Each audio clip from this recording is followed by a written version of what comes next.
जय श्री कृष्ण मित्रों, स्वागत है तमारू मारी यूट्यूब चेनल श्री हरिदर्शन में। हूँ अने मारा कान्हाजी आपनु हार्दिक स्वागत करीए छीए। मित्रों, आपणे જરાસંધ જ્યારે યુદ્ધ કરવા જાય છે અને કૃષ્ણ ભગવાન તેને હરાવીને પરાજિત કરીને પાછો મોકલે છે, ત્યારે જરાસંધ બીજા રાજાઓને કૃષ્ણ ભગવાન સાથે યુદ્ધ કરવા માટે મોકલે છે। ત્યારે કાલ્યવન નામના રાજાને કૃષ્ણ ભગવાન સાથે યુદ્ધ કરવા મોકલે છે। ત્યારે કૃષ્ણ ભગવાન કહે છે કે હું એકલો અને તું આટલી મોટી સેના લઈને આવ્યો છું, જો તું સાચો પુરુષ વીર પુરુષ હોય તો તું મારી સાથે એકલો યુદ્ધ કર, અને એ પણ અહીંયા નહીં, હું જ્યાં કહું ત્યાં। ત્યારે કાલ્યવન કહે છે કે ઠીક છે। ત્યારે ભગવાન આગળ અને કાલ્યવન પાછળ। ત્યારે રણમાં ભગવાન આગળ દોડે છે અને કાલ્યવન પાછળ દોડે છે। ત્યારે કાલ્યવને ભગવાનનું નામ રણછોડ એમ આપ્યું હતું। એને કાલ્યવન કહે છે કે રણ છોડીને ભાગવા વાળો કૃષ્ણ તું રણછોડ છે, એટલે કૃષ્ણ ભગવાનને આ રણછોડ નામ અતિ પ્રિય લાગ્યું હતું। ત્યારથી ભગવાનનું નામ રણછોડ પડ્યું।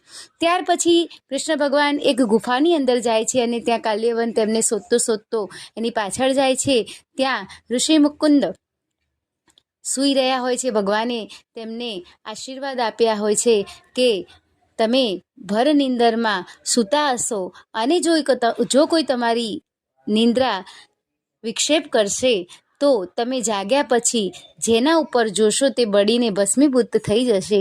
ત્યારે કૃષ્ણ ભગવાન પોતાની જે કેસરીયો પટ્ટો પોતે ખભે નાખ્યો હોય છે એ પટ્ટો જ્યારે જે પેલા ઋષિ સૂતા હોય છે તેમના મોઢા ઉપર નાખી દે છે, અને કાલ્યવનને એવું લાગે છે કે કૃષ્ણ ભગવાન સૂવે છે, એટલે તેમને જગાડવાનો પ્રયત્ન કરે છે અને કૃષ્ણને મારવા માટેનો પ્રયત્ન કરે છે। ત્યારે તે પેલા ઋષિ ભર નિંદરમાંથી જાગે છે અને જેવું કાલ્યવનની સામે જોવે છે ત્યારે કાલ્યવન બળીને ભસ્મભૂત થઈ જાય છે।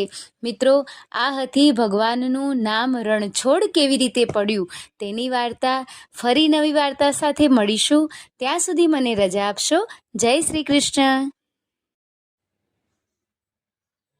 જય શ્રી કૃષ્ણ મિત્રો, સ્વાગત છે તમારું મારી યુટ્યુબ ચેનલ શ્રી હરિદર્શનમાં। હું અને મારા કાન્હાજી આપનું હાર્દિક સ્વાગત કરીએ છીએ। મિત્રો, આપણે જરાસંધ જ્યારે યુદ્ધ કરવા જાય છે અને કૃષ્ણ ભગવાન તેને હરાવીને પરાજિત કરીને પાછો મોકલે છે, ત્યારે જરાસંધ બીજા રાજાઓને કૃષ્ણ ભગવાન સાથે યુદ્ધ કરવા માટે મોકલે છે। ત્યારે કાલ્યવન નામના રાજાને કૃષ્ણ ભગવાન સાથે યુદ્ધ કરવા મોકલે છે। ત્યારે કૃષ્ણ ભગવાન કહે છે કે હું એકલો અને તું આટલી મોટી સેના લઈને આવ્યો છું,